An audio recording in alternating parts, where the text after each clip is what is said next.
G.I. Joe, a father of 4. His wife seen here overcome after his death, and tonight our ABC station, WLS, reporting that authorities are now investigating that mother and one of their sons. And you're about to see some of the officers' own text messages. ABC's Alex Perez is outside Chicago. Tonight, our ABC affiliate WLS reporting police are investigating the widow and son of Lieutenant Joe Glinowitz in connection with his scheme to steal thousands of dollars from the police youth program he ran. Joe was my best friend, my world, my hero. The community embracing the officer's family amid the massive manhunt for his supposed killers. For 2 months, his widow Melody dismissed the speculation it was suicide. There were things that were happening in our life that people who are going to commit suicide would never do. His son DJ pointing to the dangers of the job. He told me plenty of times, he'd sit down in his car and be like, I hope I go home.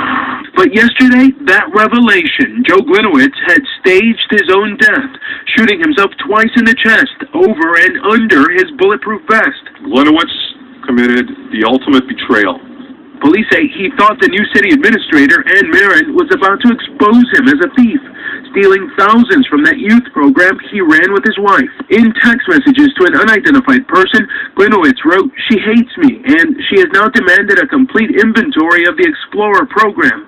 Today, investigators tell me he even looked into hiring a hitman to kill Marin. That he wanted to speak to this high-ranking motorcycle gang member to initiate a hit on the village manager.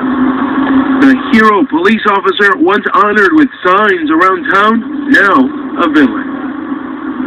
And David, tonight an investigator on the case tells me he can neither confirm nor deny whether the lieutenant's family is now part of the criminal investigation. So far, through their attorney, the family has said they have been cooperating with authorities. David? Alex Perez on the case again tonight. Thank you, Alex. We have new development. The truth of the matter is, it's very hard to root out a dirty cop. Why is that? Well, first of all, I think there's something that's called you don't snitch on your fellow cops. Cops have many ways to take care of that problem. If a cop is known as a troublemaker, hey, all they got to do is anytime there's an emergency. Sorry, man, I just couldn't get to you in time, man. Gee whiz, I was at the donut shop there, and daggone it, man. You know, they got the order wrong, and daggone it, you know, I had to wait and have them change the order on it. There's so many different ways that a dirty cop can stay in, guaranteed that nothing's going to happen to him. He can get dirt on different people in the department. So what happens is, he lets the people know, hey, I got shit on you. Could be, hey, I know you're fucking around on your wife or something like that. I know you're fucking around on your husband or something like that. It could be that. It could be something that when somebody who's outside of the cop shop or sheriff's office or something like that, any law enforcement, it's next to impossible. An outside citizen try to get a cop busted, even when they file false charges against somebody. Shit, I had charges filed against me where for 6 months I had to go to court, but the motherfucking cop, he didn't have to go one fucking time. Yeah, June 15, 2015, I was facing possibly losing my motherfucking freedom, risk my fucking freedom to expose this motherfucking dirty-ass motherfucking cop. He put false charges on me, but I don't think he knew that I know the fucking laws to put that motherfucker in prison. All I'd have to do is get that motherfucker on the stand. Now we got to ask the question is, who is the one that was gutsy enough to break the story? And what if the news media said, hey, that ain't no fucking story, that goes on all the time? So the truth of the matter is, they protect themselves real good. Hell, I had a cop put false charges on me when there was a guy who pulled a fucking knife out on me in 2000. It's now 2015 right now. But in 2007, I'm the one that went to jail. I'm the one that tried to force this motherfucker into a jury trial. Never fucking happened, though. No sirree. Never happened. Why didn't it? Because I believe he was either a cop, he was put up to fucking terrorize me for about 10 years. But what this motherfucker didn't know, I ain't no ordinary motherfucking person.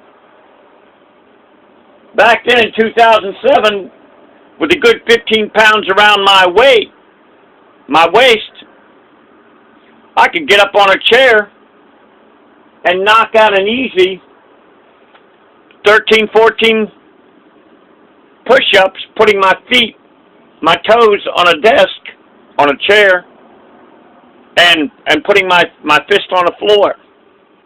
Was it 2015, yesterday, on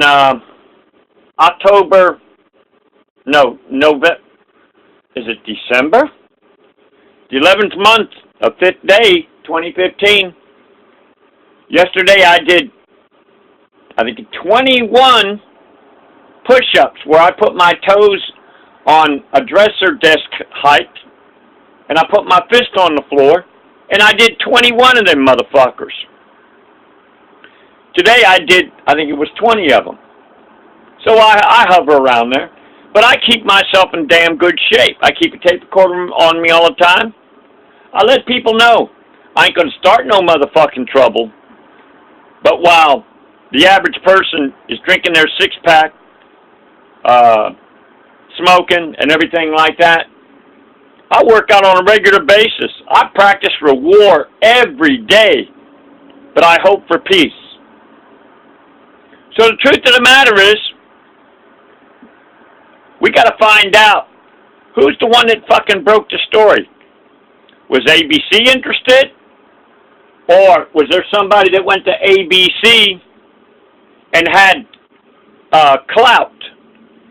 Because I know myself in the past, I've tried to alert Americans and different news media about these boom cars as American enemies, and I got my motherfucking proof that they're American enemies.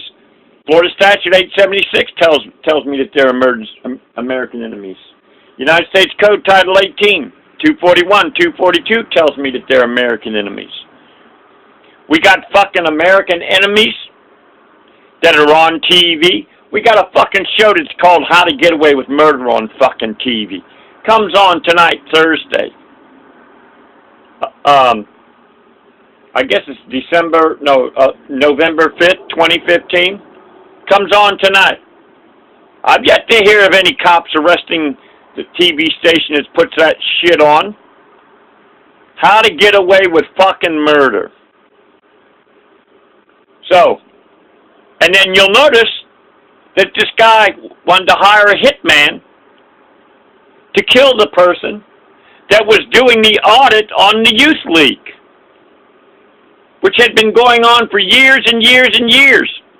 He was supposed to be, I guess he was one of the leaders of it or something like that. So he had control of everything. So I think what happened was they were awful suspicious doing an investigation, finding out where the fucking money was going. Well, the earlier news program said he was taking fucking vacations with it. He was fucking going to porn sites. He was buying expensive shit. But you see, as long as he had dirt on people, he could do that fucking shit. There wouldn't be no motherfucking problem.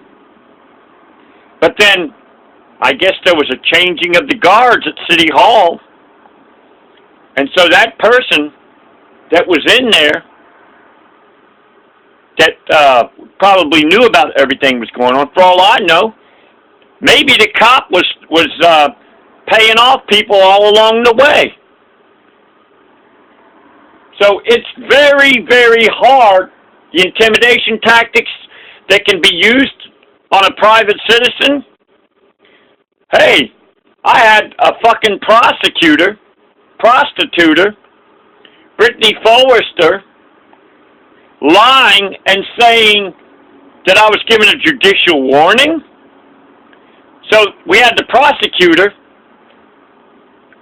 probably got out of law school, forgot about how to look in law books when it came to dirty cops or anything like that. And then we had a judge, Shane R. Van. He said, no, we're not going to take it to a trial. Why not? I was putting my ass on the line. I was putting my freedom on the line. So why the fuck couldn't I take a chance and put that motherfucker in prison? That piece of shit motherfucker. But you see, the cops in Panama City, Florida, they look the other way on these fucking boom cars. There's a Patricia Wilder in McKenzie Park, quietly drinking a beer. She got a $500 fine from a cop by McGray. I talked to a Kenny Luther, somebody who risked his life 9.5 times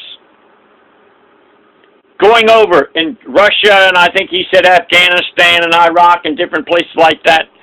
Got all shot up and everything like that. He was in McKenzie Park, sleeping, and a low-life motherfucking cop threw him in motherfucking jail. Took away his freedom. The countries where he was so-called fighting for, they probably said, this is crazy. We don't have no crazy laws like that.